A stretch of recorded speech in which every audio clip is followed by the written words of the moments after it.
ওয়া আন্নাল হাজ্জা ইয়াহদিমু মা কানা ক্বাবলাহু, ইসলাম গ্রহণ করার কারণে আগের গুনাহ মাফ, হিজরত করার কারণে আগের গুনাহ মাফ। ওই দুইটা যেমনি ভাবে বুঝে আসছে, ঠিক তেমনি ভাবে যারা হজ আদায় করবে, হজ আদায় করার আগে যেই সমস্ত গুনাহগুলো হয়ে গিয়েছিল, আল্লাহ তাআলা হজ আদায় করার কারণে পিছনের সমস্ত গুনাহগুলোকে মাফ করে দেন। হজের কি কি ফজিলত আছে, হজ আদায় করলে আল্লাহ তাআলা আমাদেরকে কি দিবেন, চলুন কয়েকটি পয়েন্টে সেই ফজিলতগুলো জানবো। এক নম্বর, যে ব্যক্তি হজ আদায় করবে, আল্লাহর জন্য হজ আদায় করবে, হজে গিয়ে দুইটা পাপ করবে না, দুইটা অন্যায় করবে না, পাপাচার করবে না, অশ্লীলতা করবে না, তার জন্য নবী একদম মায়ের পেট থেকে একটা শিশু ভূমিষ্ঠ হলে যেরকম নিষ্পাপ থাকে, আল্লাহর নবী বলেন হজ থেকেও সেই ব্যক্তি নিষ্পাপ হয়ে ফিরে আসবে। সহিহ বুখারীর 1521 নম্বর হাদিসের বর্ণনা। عن أبي هريرة رضي الله تعالى عنه قال قال رسول الله صلى الله عليه وسلم من حج لله فلم يرفث ولم يفسق رجع كيوم ولدته أمه। আল্লাহর হাবিব সাল্লাল্লাহু আলাইহি ওয়াসাল্লাম ফরমান, মান হাজ্জা লিল্লাহ, যেই ব্যক্তি আল্লাহর জন্য হজ আদায় করবে। প্রত্যেক জায়গায় কথাটা আছে, হজ হবে কার জন্য? কথা বলেন, হজ হবে কার জন্য? আল্লাহর জন্য হজ আদায় করবে। এই হজে গিয়ে কোনো অশ্লীলতা এবং পাপাচার করবে না, অন্যায় কাজ করবে না। রাজাআ কায়াউমি ওয়ালাদাতহু উম্মুহু, সে তার মায়ের পেট থেকে ভূমিষ্ঠ হওয়ার পর যেমন নিষ্পাপ ছিল, সে হজ থেকে তেমনি নিষ্পাপ হয়ে ফিরে আসবে। এক নম্বর। দুই নম্বর ফজিলত, একটা মকবুল কবুল হজ, হজ্জে মাবরুরের প্রতিদান কি? আল্লাহর নবী বলেন হজ্জে মাবরুরের প্রতিদান হলো একমাত্র জান্নাত। সহিহ বুখারীর 1773 নম্বর হাদিসের বর্ণনা। عن أبي هريرة رضي الله تعالى عنه قال قال رسول الله صلى الله عليه وسلم الحج المبرور ليس له جزاء إلا الجنة। আল্লাহর নবী বলেন হজ্জে মাবরুরের প্রতিদান হলো একমাত্র জান্নাত। হজ্জে মাবরুরের প্রতিদান একমাত্র জান্নাত। হজ্জে মাবরুর কাকে বলে একটু পরে আরেকটা হাদিস শোনার পরে বলছি। এবার আরেকটা হাদিস শুনি, সহিহ বুখারীর 26 নম্বর হাদিসের বর্ণনা। এটা আবু হুরায়রা রাদিয়াল্লাহু তাআলা আনহু বর্ণনা করেন। عن أبي هريرة رضي الله تعالى عنه قال قال رسول الله صلى الله عليه وسلم أن رسول الله صلى الله عليه وسلم سئل, নবীকে জিজ্ঞাসা করা হলো, ইয়া রাসূলুল্লাহ, ইয়া হাবিবাল্লাহ, আইয়ুল আমালি আফদাল, কোন আমলটা সর্বোত্তম, কোন আমলটা সবচেয়ে উত্তম? নবী বললেন ফাকাল আল ঈমানু বিল্লাহি ওয়া রাসূলি, সবচেয়ে উত্তম আমল হলো আল্লাহ এবং তার রাসূলের উপর ঈমান আনা। সবচেয়ে উত্তম আমল আল্লাহ এবং তার রাসূলের উপর ঈমান আনা। ইলা সুম্মা মাযা ইয়া রাসূলুল্লাহ, সাহাবায়ে কেরাম আবার প্রশ্ন করলেন, ইয়া রাসূলুল্লাহ, ইয়া হাবিবাল্লাহ, তারপরে কোন আমলটা আল্লাহর কাছে সবচেয়ে বেশি উত্তম? ফাকালা আল জিহাদু ফি সাবিলিল্লাহ, আল্লাহর রাস্তায় জিহাদ করা তারপরে সবচেয়ে উত্তম। ইলা সুম্মা মাযা ইয়া রাসূলুল্লাহ, তারপরে কোন আমলটা আল্লাহর কাছে সবচেয়ে বেশি উত্তম? ফাকালা হাজ্জুন মাবরুর, নবী বলেন তারপরে সবচেয়ে উত্তম আমল হলো হজ্জে মাবরুর, অর্থাৎ কবুল হজ। তারপরে হজ্জে মাবরুর হলো আল্লাহর কাছে সবচেয়ে উত্তম আমল। এই পয়েন্টে জানলাম হজ্জে মাবরুর হলো উত্তম আমল, আল্লাহর কাছে সবচেয়ে দামি আমল হজ্জে মাবরুর, মানে যেটা কবুল হয়েছে আল্লাহর কাছে, হজ্জে মাবরুর। এবার মাবরুর হজ, হজ্জে মাবরুর। হজ্জে মাবরুর কাকে বলে? মাল হজ্জুল মাবরুর, যে হজের ভিতরে 5টা কাজ পাওয়া যায়, হ্যাঁ, ওই হজটাই হবে হজ্জে মাবরুর। যারা হজ করছেন 5টা কাজ যদি ঠিক থাকে তাহলে আপনি হজ্জে মাবরুর, হজটা কবুল হয়েছে, আর ফজিলতগুলো আপনার জন্য। আর 5টার একটাও যদি মিসিং থাকে তাহলে বুঝতে হবে আমার সামর্থ্য ছিল, আমি শুধু গেছি আর আইছি, আর শুধু একটু চক্কর দিয়ে আসছি। হ্যাঁ, করলেই যে আপনার হজ কবুল হয়ে যাবে এমন কিন্তু নয়। রেস্ট্রিকশন তো অবশ্যই আছে, আমাকে মানতে হবে, গাইডলাইন মানতে হবে। তো তাহলে কি 5টা কি? ওয়াল হজ্জুল লাযী ইয়াকুনু ফীহি খামসাতুন, যে হজের মাঝে 5টা জিনিস থাকবে। মনোযোগ দিয়ে শুনি, যারা হজ করেছি, করার নিয়ত করেছি, নিয়ত রাখি সামনে যাব, তারা 5টা জিনিস মনে রাখবো। হজ্জে মাবরুর 5টা জিনিস রাখতে হবে। 1 নম্বর আল ইখলাসু লিল্লাহি তাআলা, একমাত্র আল্লাহর জন্য হজ করতে হবে। 1 নম্বর খুলুসিয়ত থাকতে হবে, সিনসিয়ারিটি থাকতে হবে, ইখলাস থাকতে হবে, আল্লাহর জন্য হজ করতেছি। মানুষ আমারে হাজী সাহেব বলবে, এই নিয়তে নয়। হ্যাঁ, আমার একটা পদ লাগবে নামের শুরুতে হাজি, এই নিয়ত থাকলে শেষ। 1 নম্বর ইখলাস লাগবে। 2 নম্বর মুতাবাআতুস সুন্নাহ, সুন্নতের ইত্তেবা লাগবে। হজে গেলাম, নিজের মন চায় কার্য পরিচালনা নয়, সুন্নত মোতাবেক কাজ পরিচালনা করতে হবে। হ্যাঁ, যে কাজটা যেখান থেকে সুন্নাহ ওখান থেকে করতে হবে। ইহরাম কোথা থেকে বাঁধতে হবে, এখান থেকেই। কিভাবে চক্কর দিতে হবে, কোথা থেকে শুরু করতে হবে, সাই কোথায় করতে হবে, কোথায় রাত্রি যাপন করতে হবে, কোথায় জিমা করতে হবে, সবকিছু সুন্নাহ মোতাবেক করতে হবে। 2 নম্বর সুন্নাহের ইত্তেবা করতে হবে। 3 নম্বর আল-ইজতিনাবু আনিল হারাম, হারাম থেকে বেঁচে থাকতে হবে। আমি হজে গেলাম, আমার যে টাকা এর মধ্যে কিছু হারামের সংমিশ্রণ থাকা যাবে না, হারাম থেকে বেঁচে থাকতে হবে, হারামের সংমিশ্রণ থাকা যাবে না। 4 নম্বর আদমু যুলমি হুকুকিন নাস, মানুষের হক নষ্ট করা থেকে বিরত থাকতে হবে। একজনের 2 কোটি টাকা মেরে দিয়ে আমি হজ করে আসলাম, হ্যাঁ, আমার হজ এই টাকায় হলে কবুল হবে না, কবুল হবে না। বান্দার হক থেকে মুক্ত হতে হবে। 5 নম্বর তরকুল জিদালি ওয়ান নিজা, ঝগড়া বিবাদ থেকে বেঁচে থাকতে হবে। এই কথাটা আল্লাহ কোরআনেও বলছে যে হজে গিয়ে উমরায় গিয়ে তোমরা ঝগড়া বিবাদ থেকে বেঁচে থাকো। এটার অনেক কারণ আছে, অন্য কোনো দিন বলবো ইনশাআল্লাহ। 5টা শর্ত মনে রাখতে হবে হজ্জে মাবরুরের জন্য। 1 নম্বর আল্লাহর জন্য হতে হবে, সুন্নতের পূর্ণ ইত্তেবা করতে হবে। 3 নম্বর হারাম সম্পদ থেকে বাঁচতে হবে। 4 নম্বর মানুষের হক থেকে বেঁচে থাকতে হবে। 5 নম্বর ঝগড়া বিবাদ থেকে বেঁচে থাকতে হবে। এই হুকুকগুলো আদায় করে যথাযথভাবে আমরা যেন হজ আদায় করতে পারি, আল্লাহ তৌফিক দান করেন। এবার হজের 4 নম্বর ফজিলত, হজের ফজিলত এখন বর্ণনা করছি কয়েকটি পয়েন্টে। 3টা ফজিলত জানলাম। 1 নম্বর জানলাম হজ আদায় করলে নিষ্পাপ মায়ের পেট থেকে যেমন হয় এমন হয়ে দুনিয়াতে সে ফিরে আসে। 2 নম্বর হজের প্রতিদান হলো একমাত্র জান্নাত। 3 নম্বর হজ্জে মাবরুরের প্রতিদান হলো এটা সর্বোত্তম আমল। 4 নম্বর যারা হজ আদায় করে তারা হলেন আল্লাহর খাস মেহমান। আল্লাহর, সুবহানাল্লাহ বলবেন না, আল্লাহর মেহমান। প্রধানমন্ত্রী ইনভাইট করলে তো আপনি কার্ডটা সবাইরে দেখান, দেখেন না? যদি ইনভাইট করে আপনাকে একটা কার্ড দেয় যে অমুক জায়গায় অমুক অডিটোরিয়ামে আপনাকে দাওয়াত অমুক দিন, তো আপনি কার্ডটা সবাইরে দেখাইবেন যে প্রধানমন্ত্রী আমাকে দাওয়াত দিয়েছে। আর আল্লাহর মেহমান, আল্লাহ আপনাকে দাওয়াত দিয়ে নিছেন, আল্লাহর মেহমান হইছেন, খুশি লাগে না? আচ্ছা, সুনান ইবনে মাজাহ 2892 নম্বর হাদিসের বর্ণনা। عن أبي هريرة رضي الله تعالى عنه قال قال رسول الله صلى الله عليه وسلم الحجاج والعمار وفد الله إن دعوه أجابه وإن استغفروه غفر لهم। আল্লাহর নবী বলেন, হাজী সাহেবগণ এবং উমরাকারীগণ যারা হজ আদায় করে এবং উমরা করে উভয় দল হলো ওয়াফদুল্লাহ, আল্লাহর মেহমান। ইন দাউহুম আজাবাহু, তারা যদি আল্লাহর কাছে কোনো দোয়া করে, আজাবাহুম, আল্লাহ তাদের দোয়া কবুল করে নেন। ওয়া ইন ইস্তাগফিরুহু গাফারা লাহুম, যদি তারা আল্লাহর কাছে কারো জন্য ক্ষমা প্রার্থনা করে অথবা নিজের জন্য ক্ষমা প্রার্থনা করে, আল্লাহ তাদেরকে ক্ষমা করে দেন। নিজের জন্য অন্যের জন্য ক্ষমা চাইলে আল্লাহ ক্ষমা করে দেন। সুনানে ইবনে মাজাহ তার পরবর্তী হাদিস 2893 নম্বর হাদিস, ইবনে ওমর রাদিয়াল্লাহু তাআলা আনহুমা থেকে বর্ণিত, আল্লাহর নবী বলেন, দাআহুম ফাআজাবাহুম, তারা যদি দোয়া করে আল্লাহ কবুল করেন। ওয়াসআলুহু ফাআতাহুম, তারা যদি আল্লাহর কাছে কোনো কিছু চায় আল্লাহ তাদেরকে দান করেন। এবার তারা যেহেতু ক্ষমা চাইলে আল্লাহ ক্ষমা করে দেন, তারা কিছু চাইলে আল্লাহ দেন, তারা কিছু কামনা করলে আল্লাহ সেটা দেন। এবার হাজী সাহেবদের কাছে আমাদের দোয়া চাওয়ার দরকার আছে না নাই? বলেন না, আছে না নাই? এখনো যারা যান নাই দোয়া চাইবেন, অথবা যারা গেছে ফোন দিয়ে দোয়া চাইবেন। কারণ এবার হাদিস শুনেন, সুনান ইবনে মাজাহ তার পরবর্তী হাদিস 2894 নম্বর হাদিসের বর্ণনা। ইবনে ওমর রাদিয়াল্লাহু তাআলা আনহুমা বর্ণনা করেন, আল্লাহর হাবিব সাল্লাল্লাহু আলাইহি ওয়াসাল্লামের কাছে তিনি যখন ইস্তাআযানান নাবিয়্যা লিল হজ্জি ওয়া লিল উমরা, তিনি যখন আল্লাহর নবীর কাছে ফিল উমরাতি, উমরার জন্য অনুমতি চাইলেন। ইয়া রাসূলুল্লাহ, হাবিবাল্লাহ, আমি উমরা করার জন্য নিয়ত করেছি। ফাকালা ইয়া উখাইয়া, হে আমার ছোট ভাই। নবী বললেন, হে আমার ছোট ভাই, আশরিকনা ফি শাইইন মিন দুআইকা ওয়া লা তানসানা।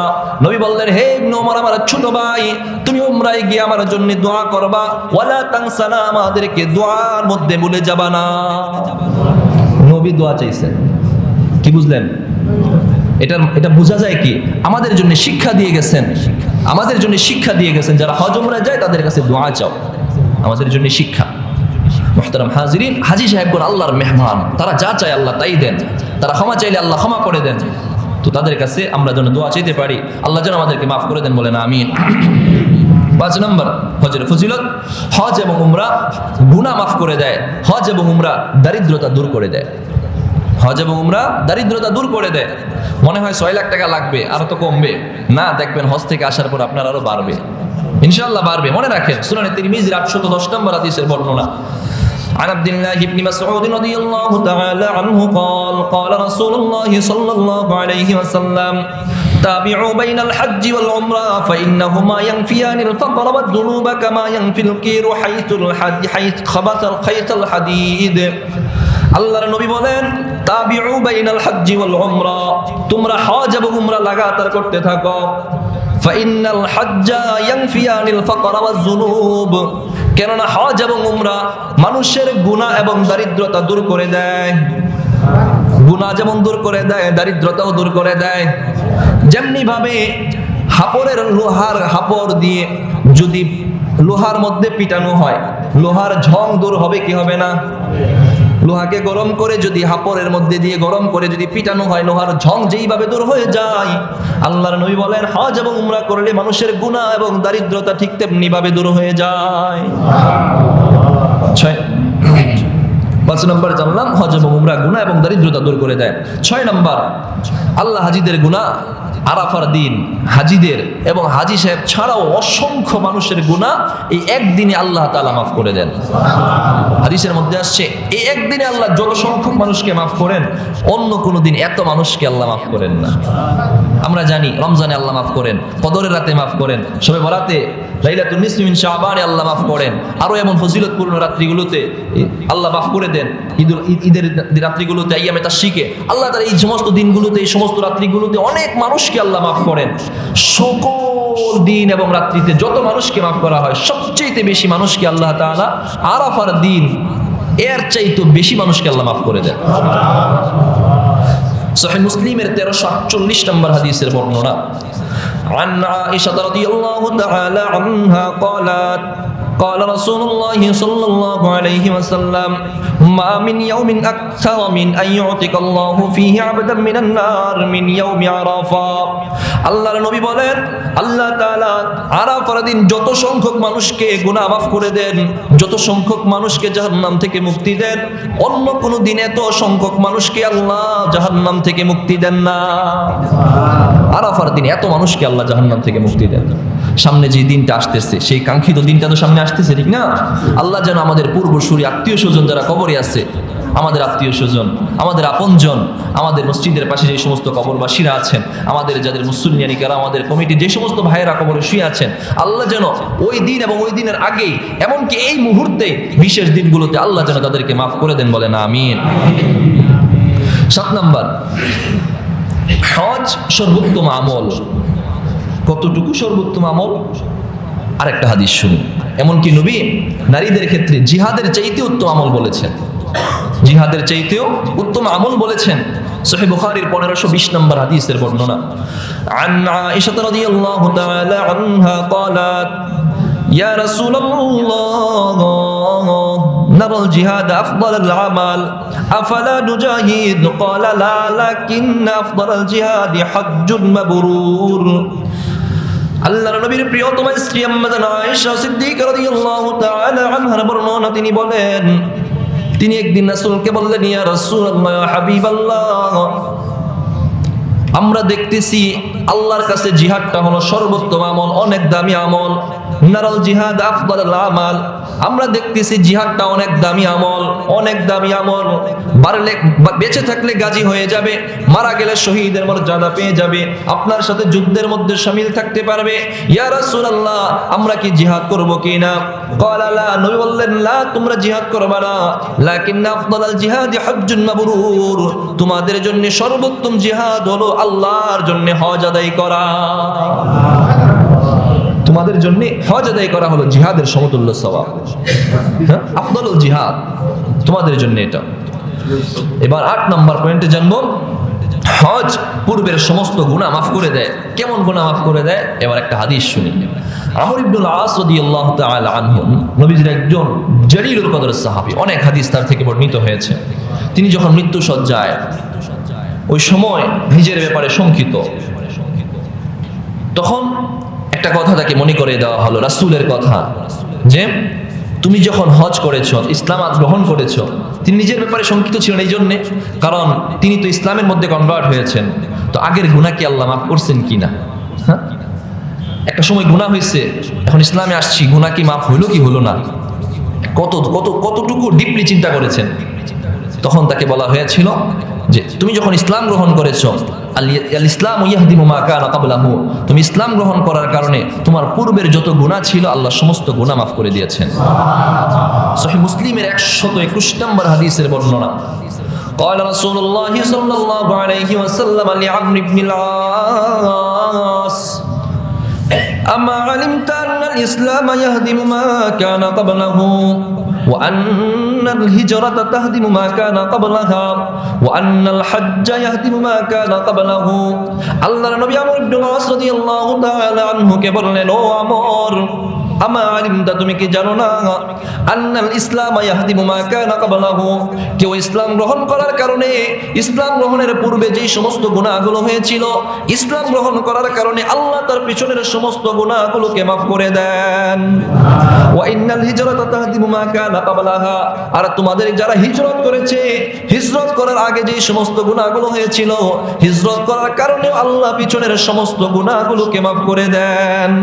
ওয়া আন্নাল হাজ্জা, এবার নবী আসছেন আসল পয়েন্টে, ওয়া আন্নাল হাজ্জা ইয়াহদিমু মা কানা ক্বাবলাহু, ইসলাম গ্রহণ করার কারণে আগের গুনাহ মাফ, হিজরত করার কারণে আগের গুনাহ মাফ। ওই দুইটা যেমনি ভাবে বুঝে আসছে, ঠিক তেমনি ভাবে যারা হজ আদায় করবে, হজ আদায় করার আগে যেই সমস্ত গুনাহগুলো হয়ে গিয়েছিল, আল্লাহ তাআলা হজ আদায় করার কারণে পিছনের সমস্ত গুনাহগুলোকে মাফ করে দেন। এই জন্য নবী আগের দুইটা বলে এবার এটাও বলে দিচ্ছেন, হজ ঠিক তেমনি ভাবে আগের গুনাহগুলোকে মাফ করে দেয়। 8 নম্বর। 9 নম্বর, হজে গেলে যে খরচগুলো হয়, অনেক টাকা যায়, হ্যাঁ, অনেক খরচ হয়, প্রতিটা টাকার বিনিময়ে আল্লাহ তাআলা কত গুণ সওয়াব দিবেন। চলুন একটা হাদিস শুনি। মুসনাদ আহমদ হাদিস নাম্বার 23000, মানে 23000 হাদিসের নাম্বার। আল্লাহর নবী বলেন, قال النبي صلى الله عليه وسلم إن نفقة الحج كنفقة سبيل الله ب700 ضعف। আল্লাহর নবী বলেন, কেউ যখন হজের মধ্যে খরচ করে, হজে গেলে যে সমস্ত খরচগুলো হয়, কানাফাকাতি ফি সাবিলিল্লাহ, এই খরচগুলো আল্লাহর রাস্তায় খরচ করার শামিল, আল্লাহর রাস্তায় খরচ করার শামিল। এবার কত গুণ আল্লাহ তাআলা সওয়াব বৃদ্ধি করবেন? ব700 দিরফিন, 1 টাকা যখন হজের মধ্যে খরচ করবেন, আল্লাহ তাআলা আপনাকে সর্বনিম্ন 700 টাকার সওয়াব দান করবেন। সর্বনিম্ন 700 দিরফিন, এর চেয়ে বেশি আল্লাহ তাআলা দিবেন। এজন্য হজে গেলে কমে না, আগের হাদিস থেকে তো শুনছেন, বাড়ে ইনশাআল্লাহ। এবার 10 নম্বর পয়েন্ট, সময় শেষ। 10 নম্বর পয়েন্টে হজের ফজিলত হলো, হজে গিয়ে আপনি যখন তাওয়াফ করবেন, হ্যাঁ, মুরব্বিদের অনেক কষ্ট হয়ে যায়, পা ফুলে যায়, ঠিক না? 7 চক্কর দিতে, আবার সাই করতে পা ফুলে যায় না, অনেক কষ্ট হয়, অনেক কষ্ট হয়। শুধু হাঁটো আর হাঁটো, তাওয়াফ করতে হয়। গাড়ি ঘোড়া আছে নাকি? গাড়ি তো নাই। যারা মুরব্বী, একদম বয়োজ্যেষ্ঠ, চলতে পারে না, তাদের জন্য হুইল চেয়ার এখন হয়েছে, ঠিক না? বাকি অধিকাংশই তো আমরা হেঁটে করতে হয়। তো এই যে করেন 7 চক্কর দিয়ে, আবার 7টা সাই দিয়ে, সর্বনিম্ন তো আপনার 45 মিনিট 1 ঘন্টা লাগে, হ্যাঁ? এর তো দ্রুত তো আপনি পারবেনই না। তো এই সময় হাঁটতে হাঁটতে অনেক কষ্ট হয়। হাঁটার একটা ব্যাপার আছে, হ্যাঁ, প্রতিটা কদমের ব্যাপার আছে। এবার চলেন একটা হাদিস শুনি। সুনানে তিরমিজি হাদিস নাম্বার 959 নম্বর হাদিসের বর্ণনা। قال رسول الله صلى الله عليه وسلم من طاف بهذا البيت اسبوعا فاحظاه كان كعتق رقبة। আল্লাহর নবী বলেন, কেউ যখন হজের মধ্যে গমন করে ফাহসাহু, প্রতিটা কদম যখন ফেলে, কানা কা'আকি রাকাবাতিন, তার প্রতিটা কদমের বিনিময়ে আল্লাহ তাআলা একটা গোলাম আযাদ করার সওয়াব দান করেন। প্রতিটা গোলাম। এই হাদিসের মধ্যে এর পরবর্তী হাদিসে বলা হয়েছে, একটা কদম যখন ফেলেন একটা গুনাহ মাফ হয়, কদমটা যখন উঠান একটা সওয়াব লেখা হয়। প্রতিটা কদমে, তাহলে কতগুলো কদম লাগে? আল্লাহু আকবার, আল্লাহু আকবার, ঠিক না? আসলে সওয়াব, আল্লাহ তাআলা বান্দাকে মাফ করতে চান, আল্লাহ তাআলা বান্দার মর্যাদা উন্নীত করতে চান। আল্লাহর কাছে তো কোনো জিনিসের কমতি নাই, আছে? আল্লাহ যত দিবেন শেষ হবে না। আল্লাহ বলছে চাও আমি খুশি হব। আল্লাহ দিতে পারলে খুশি। হ্যাঁ, আল্লাহ তাআলা দিতে চান, আমরা নিতে জানি না। আসলে আমরা কিভাবে নিব সেটা জানি না। আমরা যেন আল্লাহ তাআলার ঘরে অতি দ্রুত ডাক পায়, আমরা যেন যেতে পারি। আল্লাহ তাআলা আমাদের সবাইকে কবুল করেন, বলেন আমিন। যারা একবার গেছি বারবার যেন যেতে পারি, যারা এখনো যেতে পারি নাই, দিলে তামান্না আছে, আকাঙ্ক্ষা আছে, আল্লাহর ঘর কবে দেখবো, ঠিক না? আল্লাহর ঘর কবে দেখবো। আল্লাহ যেন আমাদের সবাইকে যাওয়ার তৌফিক দান করেন, বলেন আমিন। একটা কথা বলছি, যেহেতু প্রাসঙ্গিক, 1 মিনিট নিচ্ছি। হজে গিয়ে আমরা আল্লাহর কাছে কি চাইবো, কি চাই? হাদিস শরীফে আছে, ওই যে কাবার ফজিলতের দিন বলেছিলাম, কাবাকে সর্বপ্রথম দেখে যে দোয়া করা হয় সেটাই কবুল হয়। তাওয়াফের মাঝে আমরা দোয়া করি। আসলে আমাদের সমাজে কিছু জিনিস আমরা আবেগে বেশি মনে করি, অতিরঞ্জন করি, মনে করি এটাই ইসলাম। আসলে ইসলাম তো আপনাকে কঠিন করে দেয় নাই, সহজতার মাঝে রেখেছে। আমল করেন, কিন্তু যেটা ইসলামের বিধানের মধ্যে আছে সুন্নাহ মোতাবেক সেটা করেন। দেখা যায় কি, আমি নিজেও তো গিয়েছি, দেখেছি যে তাওয়াফের মধ্যে ঘুরে ঘুরে দোয়া পড়ে, দেখছেন না আপনারা? এক কদমে এক তওয়াফ এটা পড়ে, আরেক তওয়াফ এটা পড়ে। এমন দেখছি যে চায়না অথবা থাইল্যান্ড অথবা ওই দেশীয় যারা এক গ্রুপ, ওদের কাপড় দেখলেই বোঝা যায় ওরা ওই দেশের। ইন্দোনেশিয়া, ওই দেশের গুলো একটা মানে 40-50 জন এক ড্রেস, ওরা পরে পরে একটা বই নিয়ে পড়তেছে। পড়াটা নিষেধ না, কিন্তু এই যে পড়তেছে, ও কোনোদিন আগে মোতালা করে আসে না, মানে পড়ে আসে না সেটা, তো পড়তে পড়তে ভুলও পড়ে, যেটা পড়তেছে এটা ভুল পড়তেছে। অথচ হাদিসের মধ্যে তাওয়াফের সময় শুধু একটা দোয়া আছে, সেটা হলো রব্বানা আতিনা ফিদ দুনিয়া হাসানা ওয়া ফিল আখিরাতি হাসানা ওয়া কিনা আযাবান নার। কত জামে মানে দোয়া, আমি ওই দিন বলেছিলাম কতটা সুন্দর দোয়া। দুনিয়া আখিরাতের সমস্ত কল্যাণ আপনাকে দেওয়া হচ্ছে, আপনার চাওয়া হচ্ছে জাহান্নাম থেকে মুক্তি চাওয়া হচ্ছে। আর কি লাগে আপনার?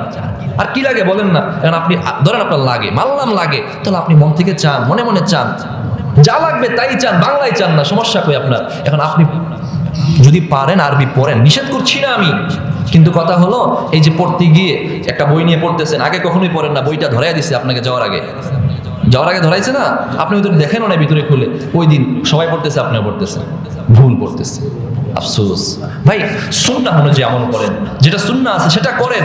অতিরিক্ত যদি করা যায় আমল, নফল নামাজ অতিরিক্ত নিষেধ নাই, কিন্তু যদি আপনি আরাম সময়ে পড়েন অথবা খেলাফে সুন্নাহ পড়েন, তখন কি অবস্থাটা হবে? প্রিয় ভাইয়েরা, আমরা যেন সুন্নাহ অনুযায়ী আমল করতে পারি, আল্লাহ আমাদেরকে তৌফিক দান করেন, বলেন আমিন। যে কথাগুলো বললাম, এই কথাগুলোর উপর আমাদের সবাইকে আল্লাহ তাআলা আমাদেরকে যথাযথ মেনে আমল করার তৌফিক দান করেন, বলেন আমিন। ওয়া আখিরু দাওয়ানা আলহামদুলিল্লাহি রাব্বিল আলামিন।